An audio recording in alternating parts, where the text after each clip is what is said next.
short time you've been here, this team has found ways to win all year. Did you have any doubts that you guys would win this one after you tied it up? No, not really. It was a really good comeback by us in the third. We started playing better in the second, I think. Obviously, the first shift didn't go our way in the third, but yeah, it seems like there's a lot of belief. You know, we feel like we're a really good team, so really good teams can come back in games like that, and I think that even though we didn't get the extra point at the end, I think the confidence gained from the way we played in the last two periods and being able to come back from something like that, which is going to happen in the playoffs for sure. In my experience, I've seen it a lot. So being able to kind of stop the momentum going the other way and turn it in our favor. Is there anything that you felt like turned it? Did you feel there was a moment or anything in particular that happened? I don't really think there was one moment in particular. Honestly, it probably started like in the second period. We were starting to play better. We were starting to hem them in their zone, getting a lot of shots.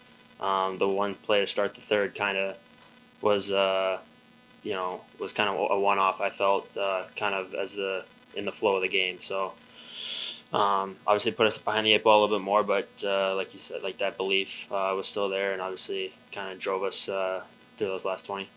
What's it like for you trying to lead off? Well, you just want to figure out where he has the puck, because he has the puck a really large amount of the time in the hockey game. So you kind of want to figure out where he gets that puck and where his head is and where he's looking for guys. So, the third guy has kind of been interchanging a lot for our line. So reading off that is kind of new with, it seems like each period. So, but I feel like I'm starting to figure out when he wants me to drive the net, when he wants me to pull up, especially as that lefty and that one-timer seam. So starting to figure it out more and more. I think coming through the neutral zone too. He loves the puck on his stick. He loves being dangerous. So it's create time and space for him a lot of the time. Well, I guess playing with someone that skill has its benefits, but it also forces you to try and keep up with his mind, right? Yeah, I think, which obviously is the hard part, but also, I can't just deflect to him all the time. Like I have to drive, I have to dictate the pace of play and make him play off me sometimes because obviously he's a world-class skilled player, but that'll open him up more as the more I play with speed, the more I dictate, and he can find those areas where I can find him in the seam too. So still trying to figure each other out for sure, but I feel like we've kind of continued to grow over the course of time, and I feel like we're right there to kind of catching fire. And the coach's message to us yesterday was he wants to forget about Friday night and move on.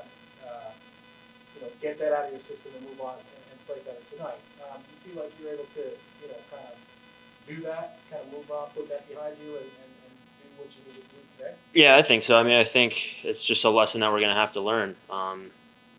Throughout the course of the playoffs, you're going to have games that you don't like. You're going to have games that are, maybe you like your game more than we did the other night, but losses feel heavier in the playoffs. So being able to, reset ourselves mentally and just kind of clear your head and be ready for the next game is whoever does that best wins the Stanley Cup at the end of the day.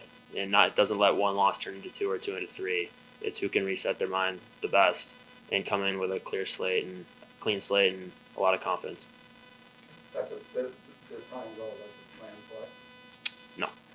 No. That was just a great pass by Goody and then great pass by Brad.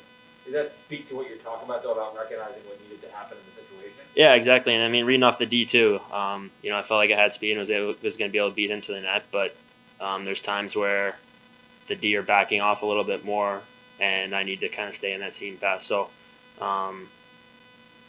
but we also can't just get casual and just want that seam pass every time. And we got to continue to drive the net because that can lead to turnovers, and then that's what feeds other teams too. That transition game, and then we're playing in our own zone. So it's a fine line, and trying to figure out how to walk it.